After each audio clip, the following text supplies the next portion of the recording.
Queridas amigas, queridos amigos, mais uma vez, muito boa noite a todos.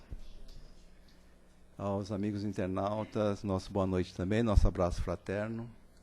E é sempre uma alegria, uma felicidade a gente estar aqui reunido nesse nosso encontro semanal. Especialmente hoje, né, uma semana tão diferente, né, amigo? O tema, inclusive, né? Bom, os recadinhos da casa, gente. São 2 recados e um pedido. Acho que não tem ninguém pela primeira vez aqui. Tem? Não? Todo mundo já é veterano, então tá bom. O pedido, como sempre, é a respeito dos mantimentos das 80 famílias que nós assistimos. Então, quem puder trazer um mínimo que seja 1 quilo de alimento, a gente agradece. E as prioridades são leite em pó, arroz, óleo, açúcar e macarrão. Essas são as prioridades. Logicamente, qualquer outro alimento não perecível será muito bem-vindo. Lembrando que são 640 quilos de alimento por mês que nós temos que dar às nossas famílias assistidas. E os recadinhos.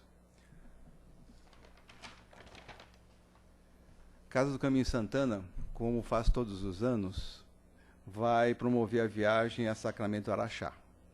Só que este ano será diferente. Como em 2016 nós não tínhamos um feriado que coincidisse na sexta-feira, a diretoria resolveu adiar para 21 de abril, de 21 a 23 de abril, saindo aqui numa quinta-feira à noite, sexta é feriado, sábado e domingo. O roteiro é o Centro Chácara da Tia Igorina, em Sacramento. Tem a parte também de lazer, que é o grande hotel do Lago Araxá, a Fonte Dona Beija, e a Gruta dos Palhares, e a parte espiritual no Colégio Allan Kardec, que hoje é um centro espírita, e na Casa do Caminho Tadeu.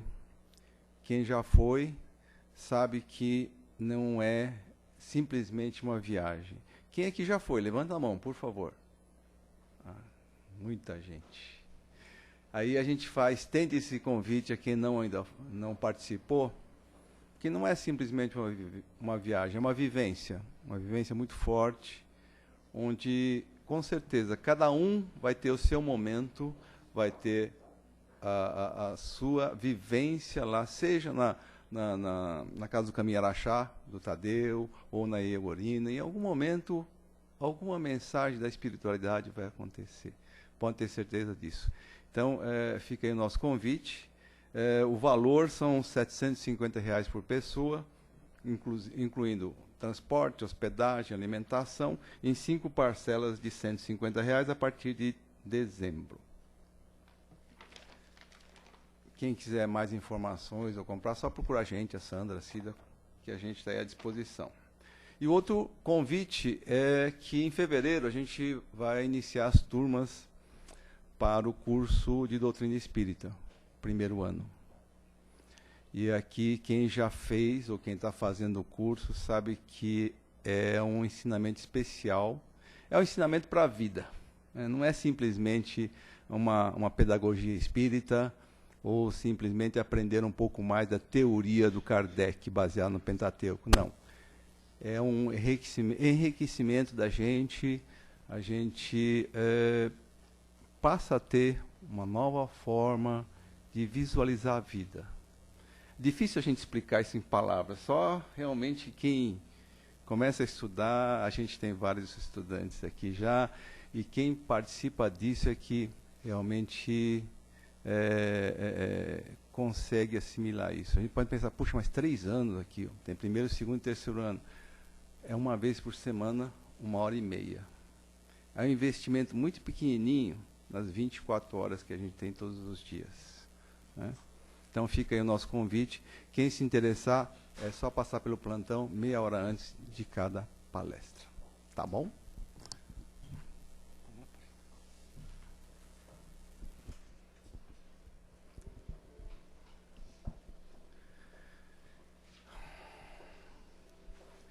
Queridos, nesse instante,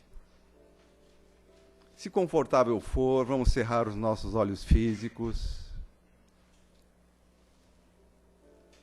Serenar um pouquinho os nossos ânimos. Para que, com esse relaxamento no nosso corpo físico, possam as nossas almas também se tornarem bastante receptivas a toda essa boa energia que os queridos amigos espirituais estão aqui nos ofertando. Eles estão todos aqui à nossa volta, felizes e contentes com a nossa presença, felizes e contentes de poderem compartilhar conosco esses momentos de refazimento, de aprendizado, de reflexão. Possamos, meu Pai, conseguir aquilo que viemos buscar, não dentro do nosso merecimento, nós o sabemos, mas principalmente dentro das nossas necessidades, meu Pai. E assim, queridos amigos, querido Pai, pedimos humildemente permissão para darmos início às nossas atividades de hoje. E como eu falei no início, a palestra é muito especial, por se tratar de uma semana especial. É do livro Lições para a Felicidade, ditado pela Joana de Ângeles, psicografia do Divaldo Franco, e se chama Natal de Amor. Vamos receber com muito carinho nosso amigo Amish. Você que deixou? Oi? Você que deixou? Não, tá aí. Ah, então. Obrigado.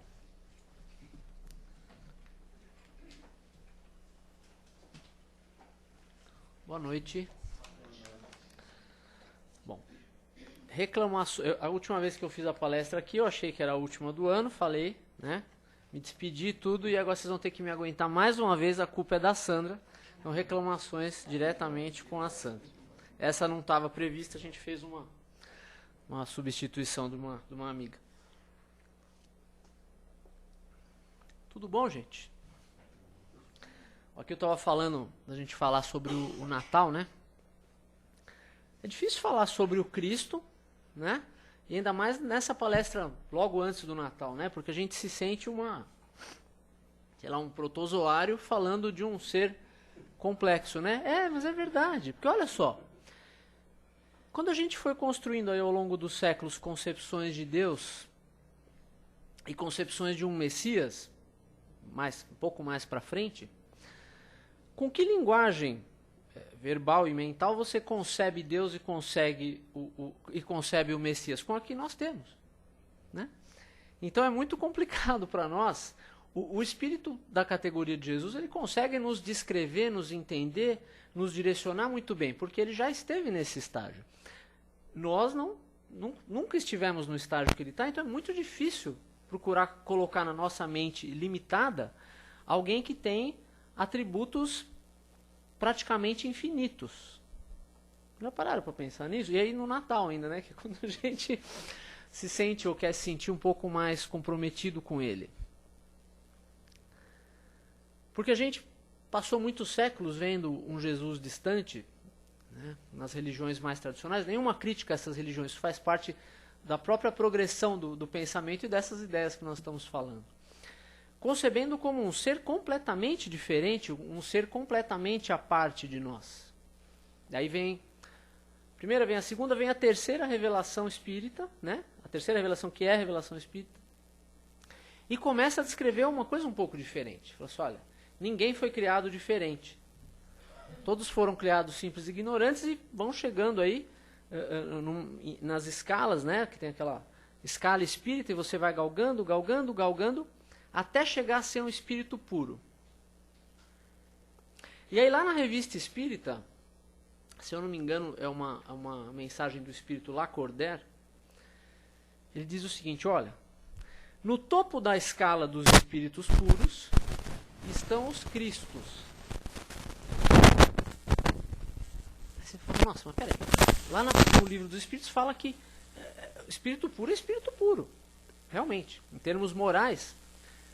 A hora que você chegar a uma categoria de espírito puro, você não tem mais débitos com a lei, não tem mais egoísmo, não tem mais orgulho, não tem mais nada desse tipo de coisa. Não é bem disso que nós estamos falando.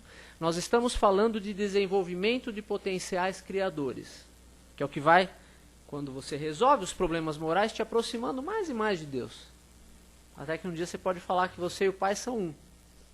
Mas não porque se confundem, mas porque não há mais aquele distanciamento. Você está conectado com o Pai o tempo todo, também através dos seus potenciais criadores. Então a gente está falando de um Espírito que passou pelo que nós estamos passando e chegou onde ele chegou. E ainda está galgando esses postos. E a gente fala, nossa, então, mas a autoridade dele então diminui porque ele não é um filho de Deus único como as religiões tradicionais pregam? Olha, não acho que isso faça tanta diferença na tua caminhada. Mas só para a questão do alimento intelectual, a gente tem que entender que a autoridade é maior ainda. Porque não é a autoridade de alguém que subiu de elevador, ou que já foi colocado lá em cima, é a autoridade de alguém que subiu pela escada.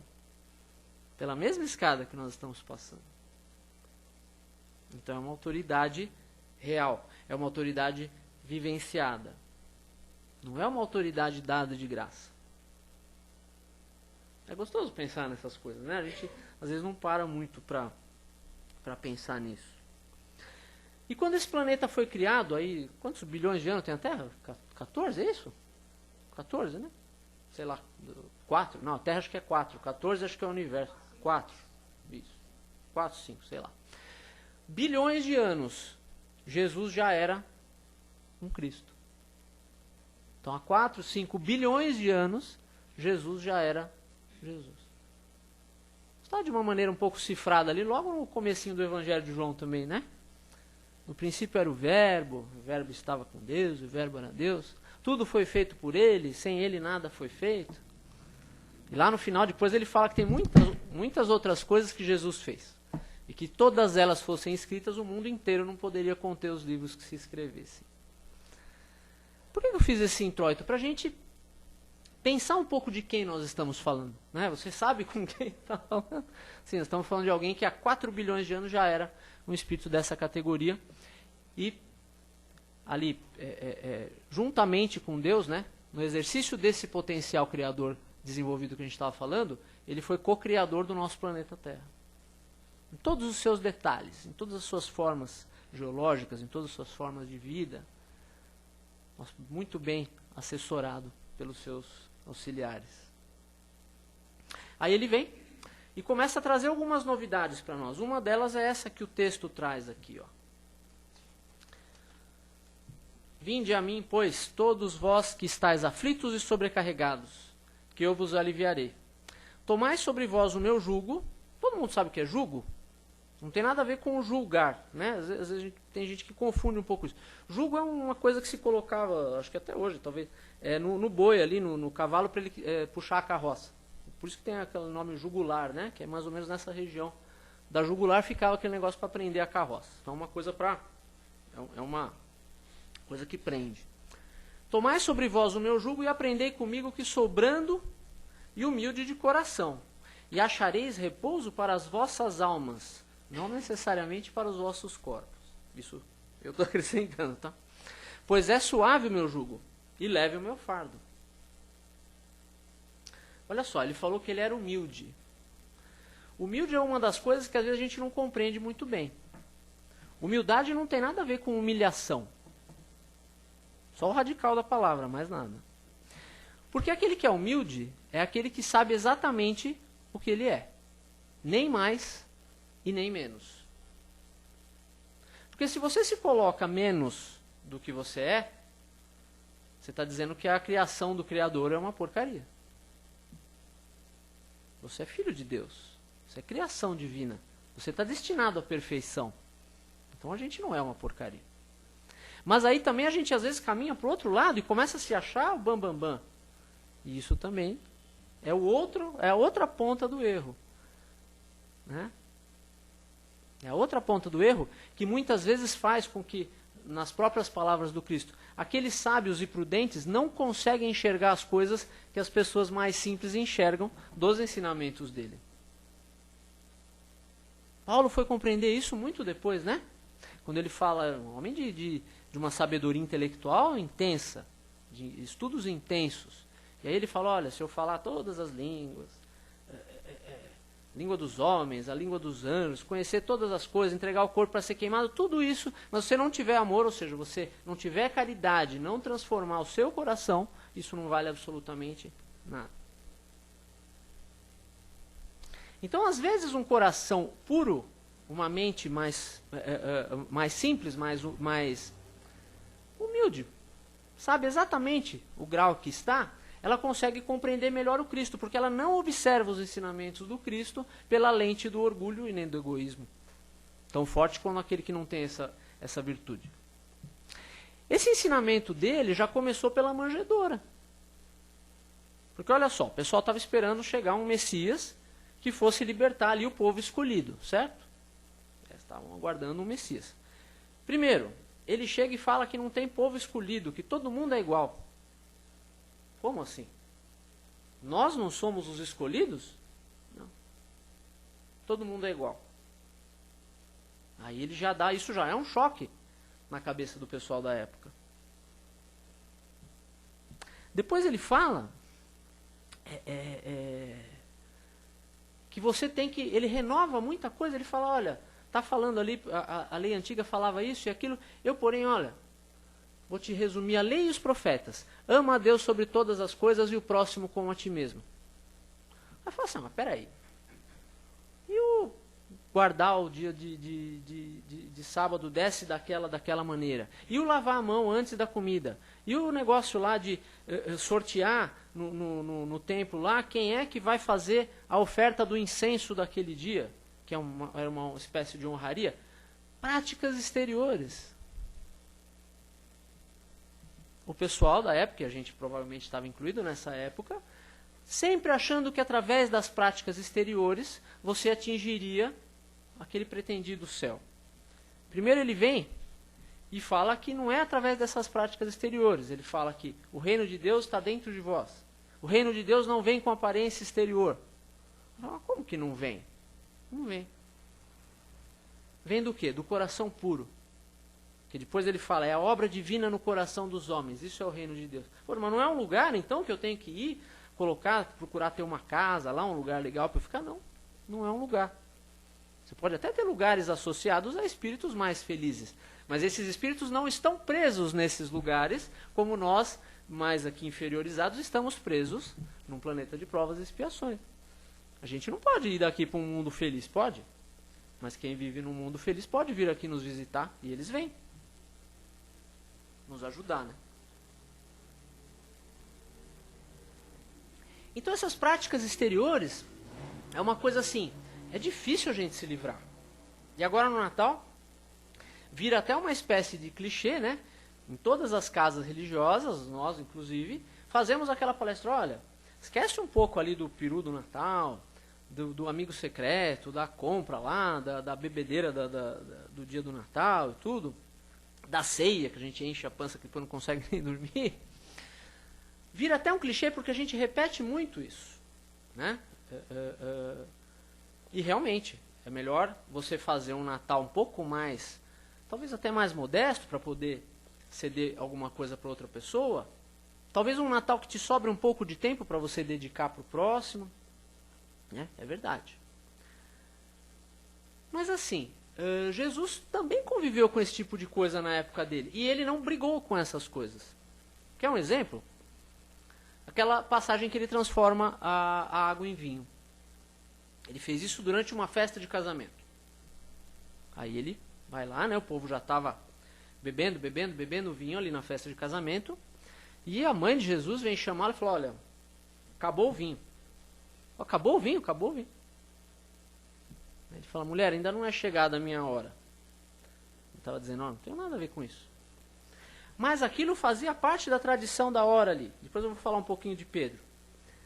E ele faz aquilo lá tudo e transforma água em vinho e transforma num vinho melhor do que aquele que tinha antes.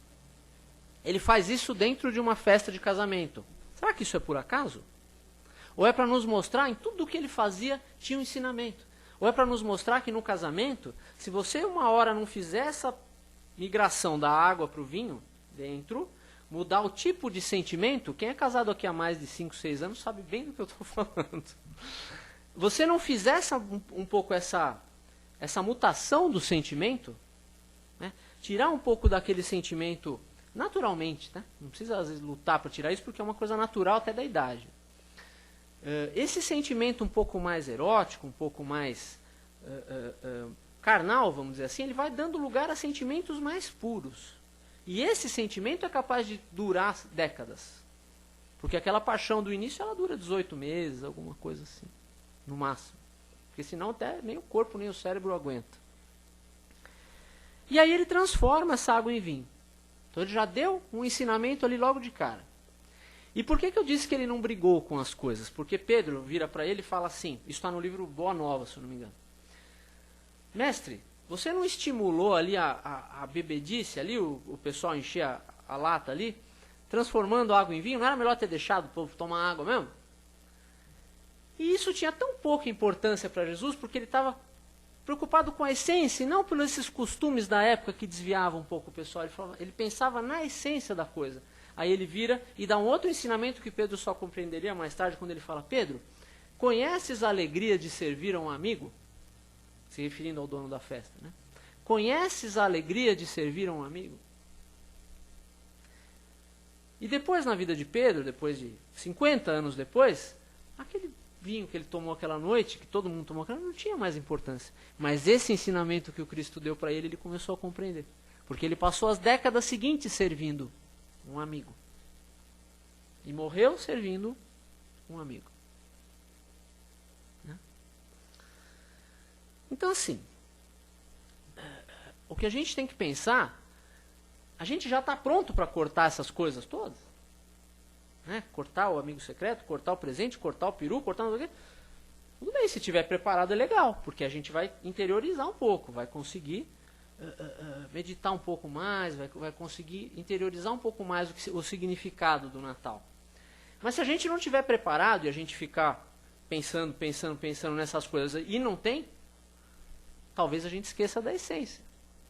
E qual é a essência que a gente pode aproveitar disso? Reunir a família, fazer as pazes com aquela pessoa que às vezes durante o ano rolou algum desentendimento, né? Alguma desinteligência, né? O pessoal fala. Rolou uma desinteligência. Fazer as pazes com a gente mesmo, né? Com o nosso próprio ritmo, às vezes, das coisas. O que a gente não pode é trocar essas coisas que são a essência por isso tudo que a gente, às vezes, não consegue ficar sem. Que é o peru, que é o vinho do Natal, que é isso, que é aquilo, que é o amigo secreto, que é o presente, que é essas coisas. O que não pode é o que é acessório nos desviar do principal. O que é uma coisa colocada só para dar uma graça para nós, nos desviar do sentido principal. Ou seja, o principal é que a gente convide o Cristo para o nosso Natal. Porque o aniversário é dele, mas muitas vezes ele não é convidado. Porque a gente faz tudo isso que a gente descreveu e não para 5 minutos com a família reunida para fazer uma oração. Às vezes até para. Só 5 minutos. Porque, ó, já é quase meia-noite e está na hora, o peru está no forno. Então, quando acontece isso, a gente tem que se perguntar, eu estou convidando o Cristo para o meu Natal? Se eu estiver convidando, eu posso comer meu peru em paz, não tem problema. Fazer lá nossos festejos, mas tem que convidar ele. E o que é convidar ele? É convidar ele com tudo que ele traz junto. Com todos os ensinamentos dele. Vixe, mas todos eles perdoar 70 vezes 7 vezes. Ih, mas meu cunhado vai estar lá, não consegui perdoar ele. Ele faz parte do convite do Cristo.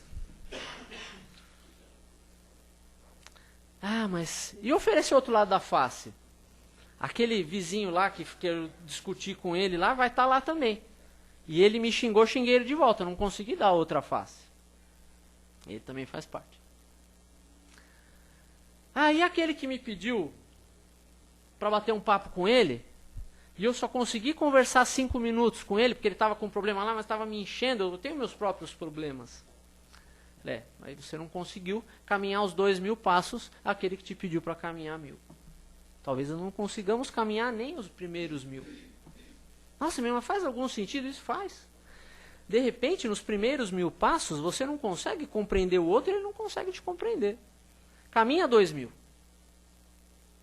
Aí talvez a compreensão fique melhor. Aquelas pessoas que pareçam tão terríveis de conviver para nós, talvez se tornem tão parecidas conosco, quando a gente caminha os 2.000 passos. Ah, mas e esse 70 vezes 7? Você está falando de 490? Pode ser. Como pode ser até perder a conta. Mas eu, por exemplo, às vezes fico pensando, eu não tenho a ilusão de que esse 70 vezes 7 seja de pessoas distantes. Você não vai ter oportunidade de perdoar tantas vezes alguém que não seja do teu convívio íntimo. A pessoa que você vê de vez em quando, você vai perdoar 2 ou 3.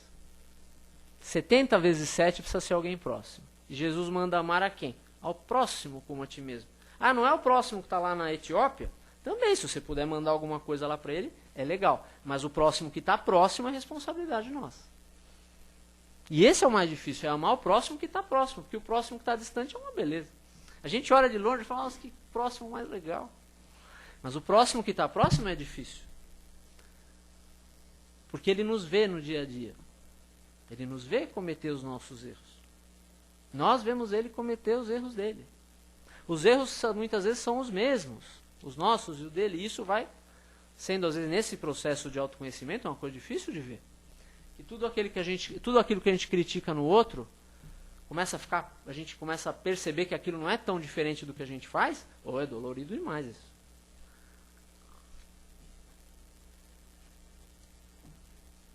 Essa mensagem dele, essas novidades todas que ele trouxe, nem os apóstolos conseguiram compreender de imediato. Porque eles esperavam o quê?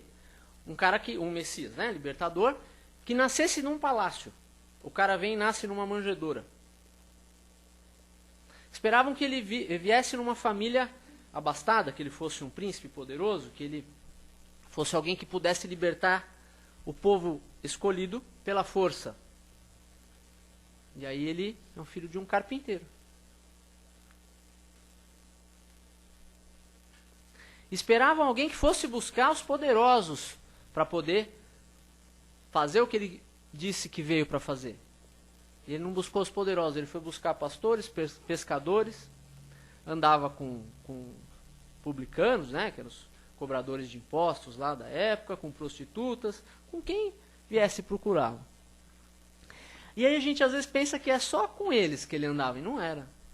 Jesus nunca excluiu ninguém da chance de se redimir, na chance de dar uma virada espiritual na sua vida.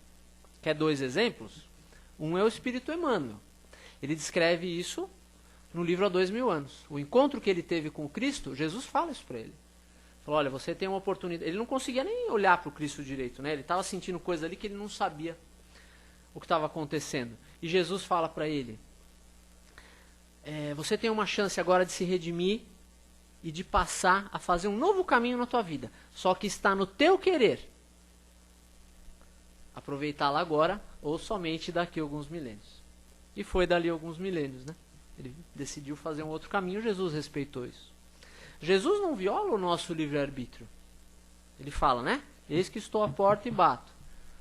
Se alguém, você tem que ouvir, deixá-lo entrar.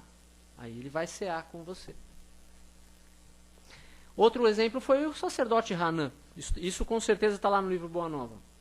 Que era um sacerdote do templo. E ele teve um encontro ali com Jesus, onde ele começa a perguntar ali o que ele fazia na cidade,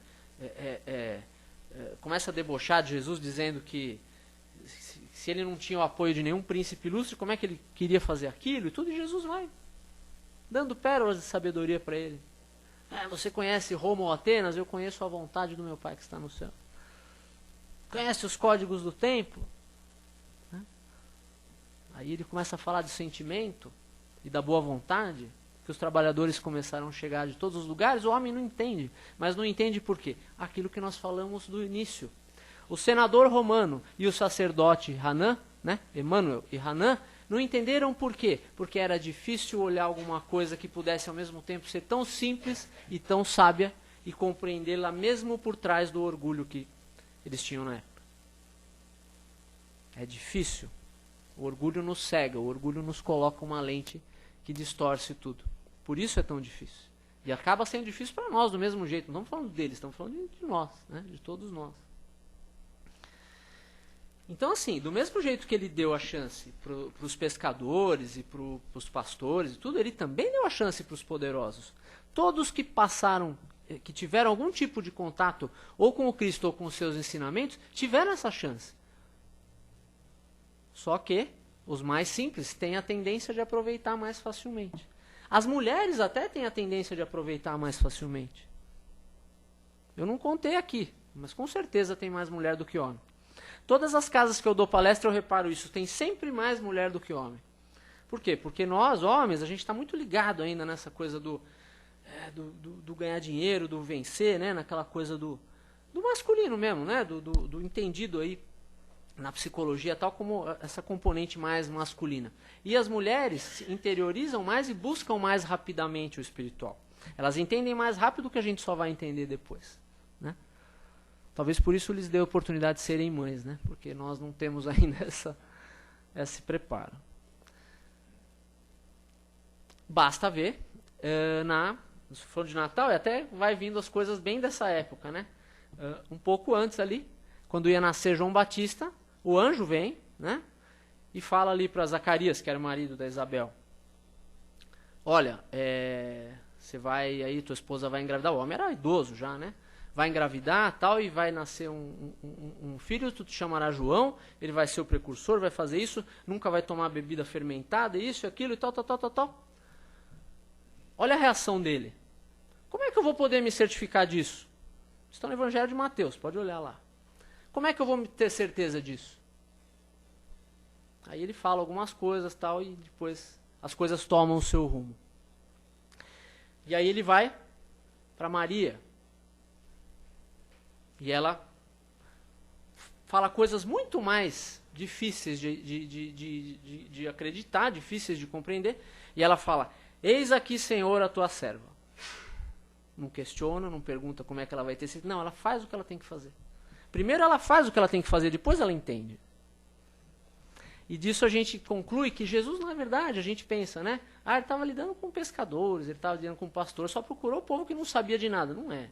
Eles estavam pastores, eles estavam pescadores, eles estavam tudo isso, mas são espíritos da hierarquia mais elevada que tinha disponível ali para fazer esse trabalho.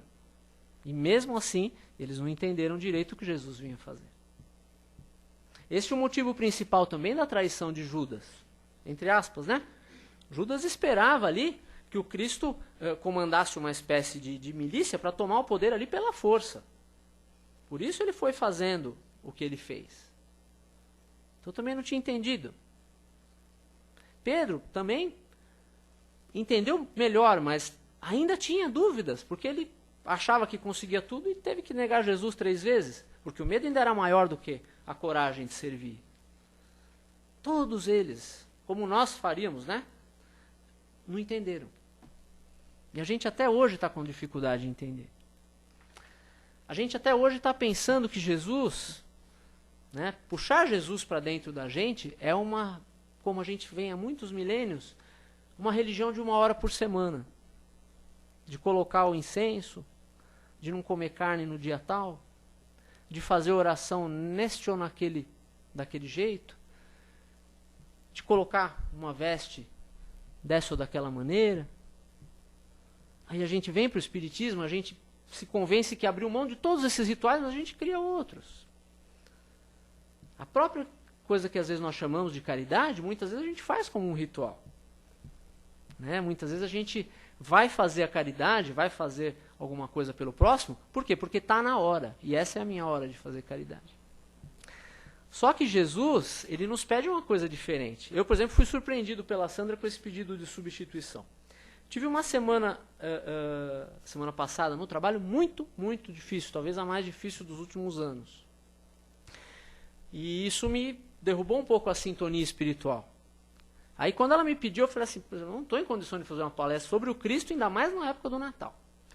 Aí eu pensei assim, mas se ela está me chamando, né, aquele acaso que a gente sabe, é porque eu preciso pensar nisso.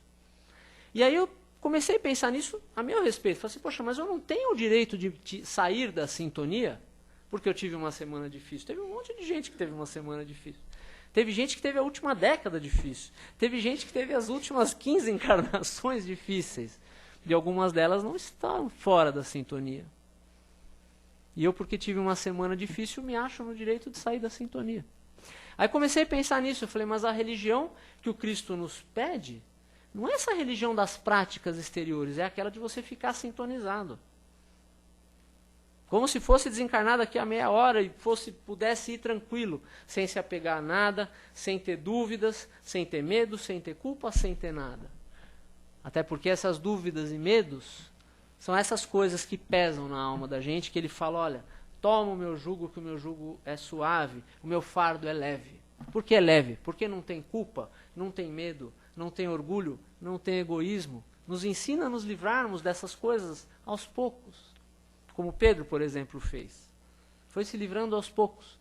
Se culpava, né, por não ter conseguido corresponder ali na hora do testemunho, ter negado Jesus, mas ele foi se curando.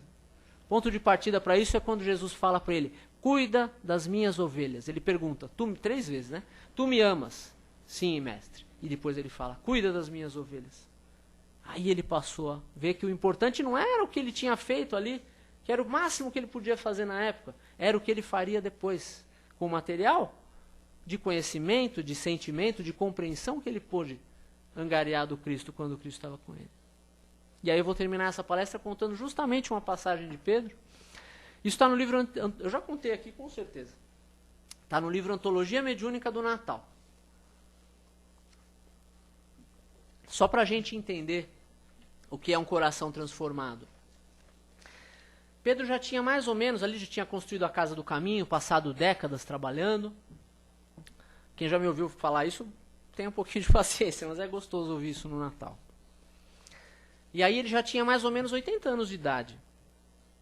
Né? Já era um ancião ali, já era um homem idoso, já frágil, né? Já era fisicamente cansado ali por trabalhar muitas horas por dia ali em benefício dos sofredores. Só que o coração desse homem já não era mais o mesmo coração que tinha se negado o Cristo ali e que tinha se culpado por ter feito isso. A potência que isso gera, para vocês terem uma ideia, é que as pessoas colocavam os doentes ali à beira da estrada, porque não cabiam todos na casa, e ele ia passando e a sombra da mão dele curava essas pessoas, as que podiam ser curadas, segundo as leis do Pai. Né? E isso mostra a pureza do coração dele. Aí até todo mundo respeitava ele, mesmo os romanos ali, mesmo aqueles que não eram cristãos. Até que, né, o cristianismo era muito perseguido naquela época, já tinha até um princípio de Natal ali, de comemorações de Natal ali. Pode até ter tido, importado datas de alguma festa pagã, como o pessoal fala, não importa. O que importa é a essência, não vamos se prender nisso. E aí, os soldados vêm e prendem Pedro. Com dor no coração, porque todos respeitavam muito ele. Aí ele vai sendo carregado. Ele vai, né, pessoal, prende ele, vai levando. Todos respeitavam ele, menos um, chamado Sertório Aniceto, um soldado romano. Acho que era um centurião romano. E ele xingava ali, chamava Pedro de ladrão, chamava Simão Pedro de enganador da crendice do povo, e dirigia muitos impropérios ali para Simão Pedro. Mas o engraçado é que Pedro não ouvia, porque ao mesmo tempo que ele era levado ali, a mente dele começou a se transportar para a Galiléia antiga ali, né? Para aquelas regiões ali onde ele ouvia o Cristo nos finais de tarde, onde ele lembrava de tudo que Jesus falou com eles, né? Em público e em particular. Começou a lembrar daquelas coisas e ele foi meio que transportado assim para a época. Tanto que ele apanhava ali, as coisas, né, iam jogando coisa nele, ele não sentia. Aí pregaram ele, não sei se foi amarrado ou pregado numa cruz de cabeça para baixo, pelo que diz a tradição, porque ele não se achava digno de morrer da mesma maneira que o mestre. Só que ele não morria. O pessoal ali desesperado, porque queria mais, assim, quem gostava dele, queria mais era que ele fosse logo, e esse homem não morria. Ele continuava lembrando do Cristo, de tudo que o Cristo tinha falado, das palavras do Cristo, do cheiro daquelas tardes, de tudo isso. E o Sertório xingando, Sertório Aniceto xingando. Até que uma hora ele perde a paciência, pega um pedregulho e pum, dá na cabeça de Simão Pedro, o sangue escorre, e o Pedro simplesmente sai do corpo, né, como se já tivesse desligado dele há muito tempo. Ele não sente nada, ele só sente uma espécie de torpor. E adivinha quem vem recebê-lo no plano espiritual? O mestre. Ele leva Pedro para regiões celestes, né? Regiões maravilhosas. Pedro descansa ali por algumas semanas. Isso está no livro Antologia Mediúnica do Natal, tá? É de Amélia Rodrigues, se eu não me engano, esse texto, por Chico Xavier.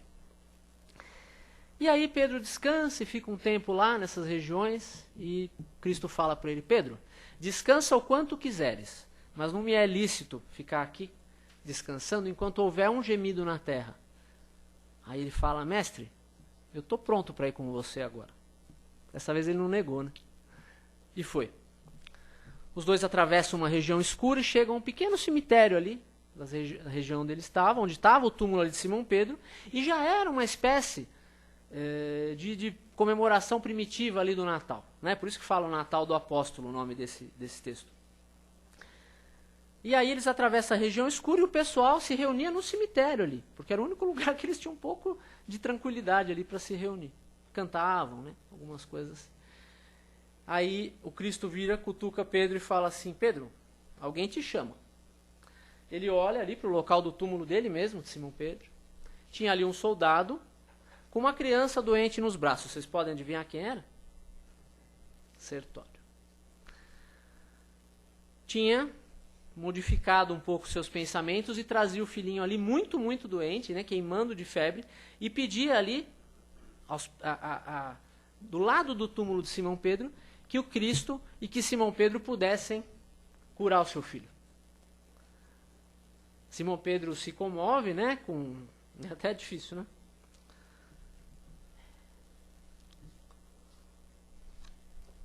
É difícil falar disso sem se emocionar. Simão Pedro se comove com a súplica daquele que tinha assassinado ele com uma pedrada na cabeça um tempinho antes. E ele aplica uma espécie de passe espiritual ali, sem ser visto, né? Do plano espiritual mesmo. Ninguém agradeceria por isso. E ele aplica uma espécie ali de passe, como ele já estava tão acostumado a fazer, o menininho se cura instantaneamente. E aí o texto termina assim, que para Simão Pedro o trabalho continuava. Para Sertório Aniceto era o começo daquela travessia que Simão Pedro começara a fazer mais de 50 anos antes. É a essa travessia que a gente é convidado agora. Como todos os anos o Cristo nos convida. E a gente às vezes esquece, como a gente falou no começo, de convidar ele para o nosso Natal. Vamos convidar de verdade. Vamos pensar o que ele espera da gente com o que a gente já é capaz de dar. Se a gente está dando pelo menos o nosso, em termos de tempo, em termos de sentimento, em termos materiais também, tudo que a gente já é capaz de fazer. Porque ele não vai cobrar de nós mais do que nós somos capazes nesse instante. Mas a gente é convidado todos os anos a dar pelo menos isso que a gente já consegue dar, que ainda não é muito, mas é o que ele espera da gente. Que vocês tenham um excelente Natal, que o Cristo abençoe suas famílias e que as nossas escolhas de 2017 sejam as melhores possíveis. Obrigado.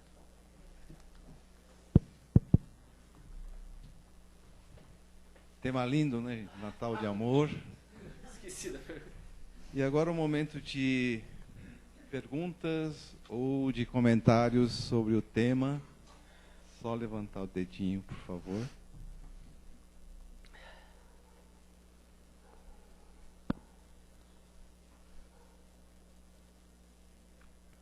Todo mundo pensando.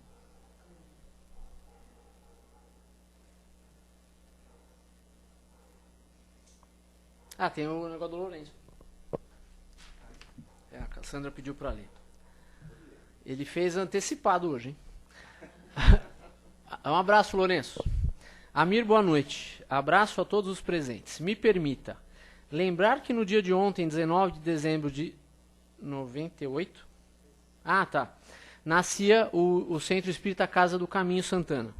Por um punhado de jovens oriundos da FESP, Federação Espírita de São Paulo, a qual também tenho a honra de pertencer, juntamos-nos a eles, diretores e trabalhadores na festiva lembrança da sua fundação.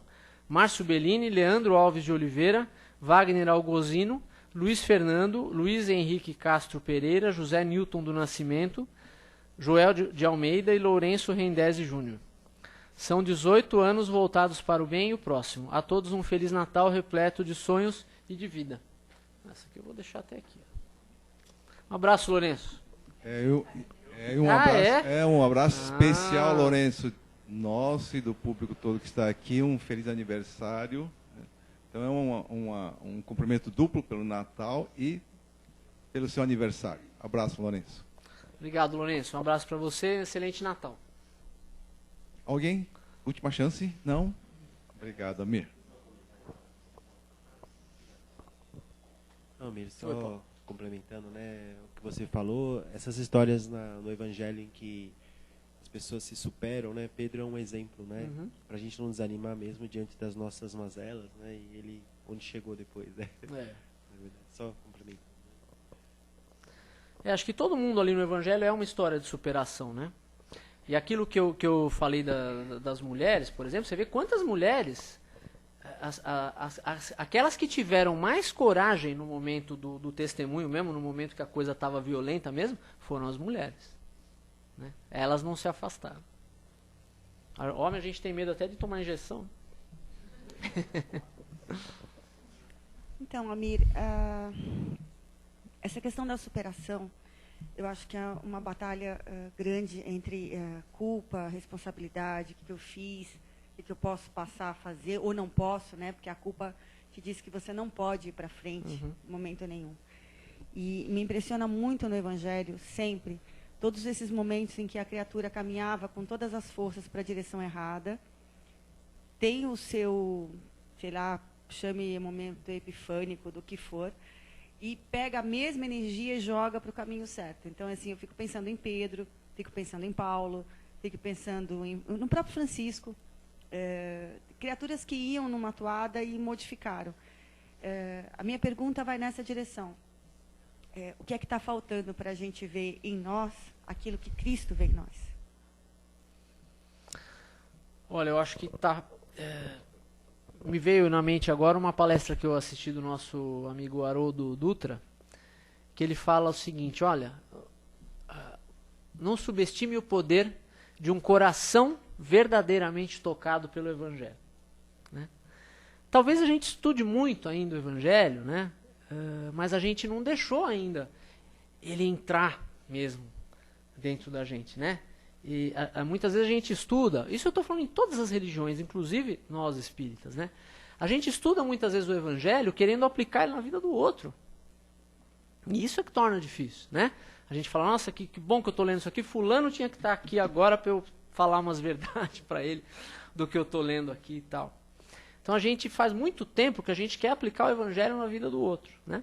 E o Haroldo Dutra, nessa palestra, acho talvez nessa mesma palestra, ele fala o seguinte: olha, deixa o Evangelho do Cristo colocar a mão dentro do teu coração, tirar o que precisa ser tirado e colocar coisa nova no lugar. É aí que vai nascer o homem novo de que falava Paulo, né?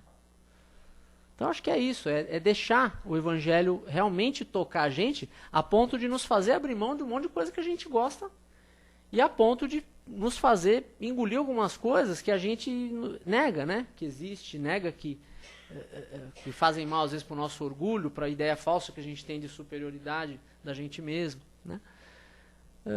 Sei lá, cada um com a sua própria, aquela reflexão que o Santo Agostinho fala, né? Do final do dia ali no travesseiro é que vai conseguir. Talvez o que esteja faltando é para cada um uma coisa, né? Mas eu acho que de maneira geral acho que o Haroldo tem razão. É deixar o Evangelho de Jesus tocar realmente o nosso coração, como foi tocado de todo aquele pessoal lá na época do Cristo, né?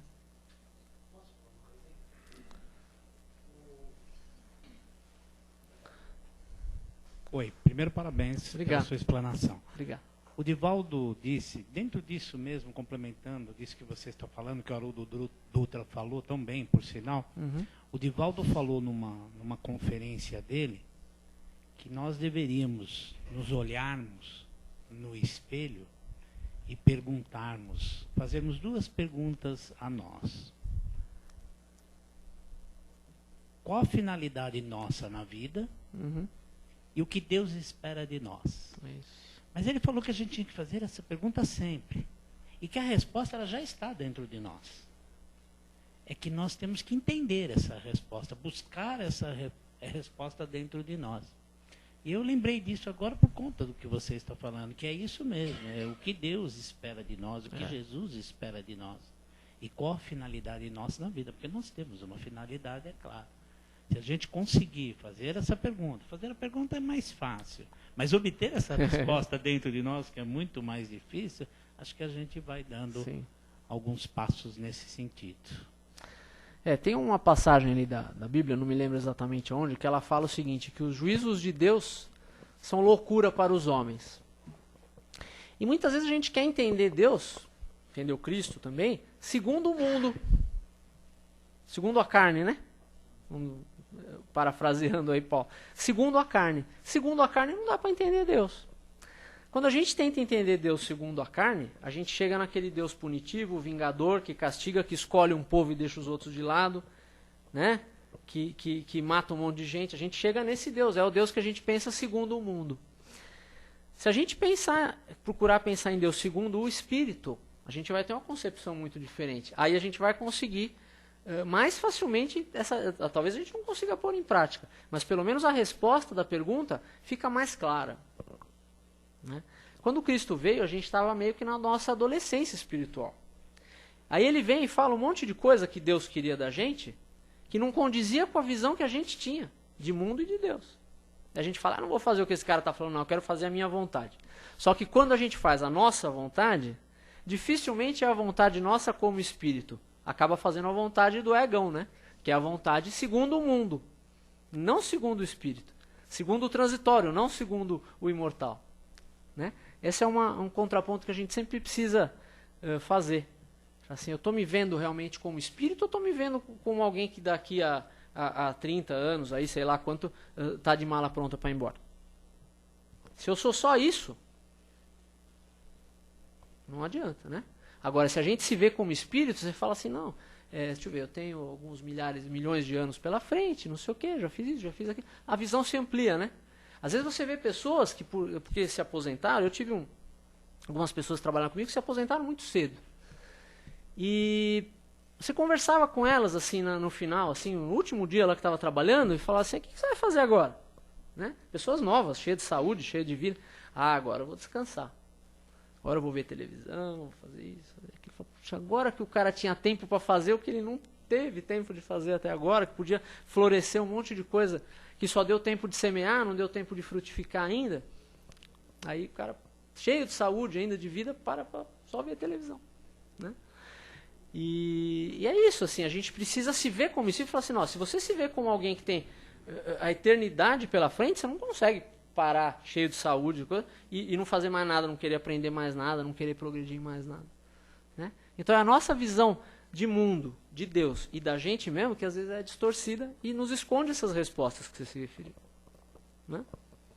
Então, você falando do livro, eu lembrando de 2000 anos, né? Quando ele teve encontro com Jesus, o minuto radioso que ele teve de poder mudar. Né? E nós temos todos os dias esse minuto radioso. Quando nós encontramos uma criatura que precisa do nosso abraço, na casa da gente, quando o companheiro ou a companheira está com problema, ter a tolerância, o carinho. Esse Jesus entra em nós nesse momento, nos ensinando a ter esse carinho, essa tolerância com as pessoas. Então a gente perde muitos minutos gloriosos. Como você falou, você foi chamado para fazer a palestra, né? Falou, não tenho direito de ficar pensando no que eu passei. Né? Você está pronto para oferecer aquela ajuda naquele momento que a pessoa está necessitando. É isso que nós precisamos começar a entender.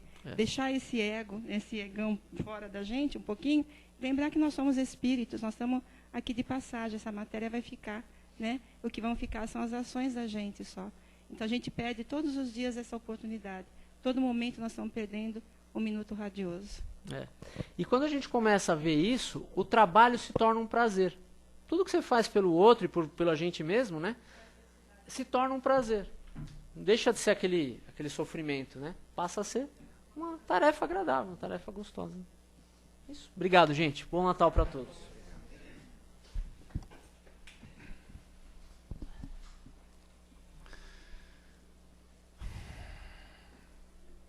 amigas, amigos, nesse momento, após recebermos tantas boas energias, tantas boas orientações, conhecimentos profundos, reflexivos, que estão sendo levados nos nossos corações, nesse momento tão especial, que é a proximidade do Natal. E assim como retribuição por tudo que estamos recebendo, vamos nesse instante fazer uma doação sincera, com muito amor. Em primeiro lugar, vamos doar as nossas boas energias para todos aqueles que estão nos seus leitos de dor, nos hospitais, nos asilos, nos orfanatos, nas creches, que possam ter o entendimento, a compreensão do valor, da importância de poderem ter fé, esperança e coragem para passar por esses momentos na busca da sua evolução. Vibremos. Nesse momento tão especial, neste mês de dezembro, vamos imaginar o nosso planeta Terra. Esse planeta lindo que o Pai nos concedeu como morada. Vamos imaginá-lo no espaço, sendo envolvido por uma luz sublime, forte, energética, de forma que tudo que está sendo mais enfatizado nesse mês de paz, harmonia, fraternidade, possa se fixar, possa evoluir e frutificar no restante dos anos, dos dias que virão. Vibremos. Por fim, vamos vibrar por aqueles que estão sem família, largados às ruas, sem um agasalho, sem um teto, sem um alimento, sem nenhuma ligação de amor e carinho. Vibremos por eles, para que possam receber o nosso amor e especialmente o amor do nosso Pai. Pai amado, encerrando neste momento, fracas são nossas palavras, difíceis de expressar a nossa gratidão por esses momentos que o vosso Filho nos concede. Como foi dito, todos os dias temos esses momentos, temos essas oportunidades. Porém, agora, nessa data, nesse mês, Ele nos dá como presente essa oportunidade de reforçarmos, de podermos dedicarmos mais, de podermos cultivar mais em nossos corações, em nossas almas, tudo o que vós nos ensinaste, meu Pai.